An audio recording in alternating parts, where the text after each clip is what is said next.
Hi hello friends. இந்த வீடியோவில் நம்ம பார்க்க போகிறது என்னென்னா, பொது அறிவு குரூப் 4ல் சிலபஸில் பொது அறிவு என்ன சேஞ்ச் பண்ணியிருக்காங்கன்னு ஓவராலாக சொல்கிறேன். ஓகேங்களா?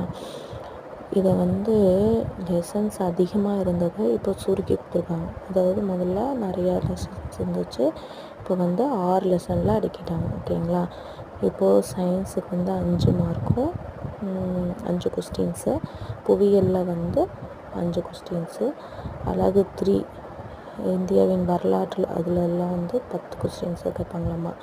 அடுத்தது 4த்து இதில் 15 கொஸ்டின்ஸு, 5த்தில் ஒரு 20 கொஸ்டினும், 6த்தில் ஒரு 20 கொஸ்டின்ஸ் கேட்பான்னு சொல்லியிருக்காங்க. ஓகேங்களா? இப்போது நம்ம 5th லெசனும் 6th லெசனும் முதல்ல படிச்சுட்டு அப்புறமா மற்றதை படிக்க ஆரம்பிக்கணும். ஓகேங்களா? Thank you friends. ஷேர் பண்ணுங்கள், சப்ஸ்கிரைப் பண்ணுங்கள்.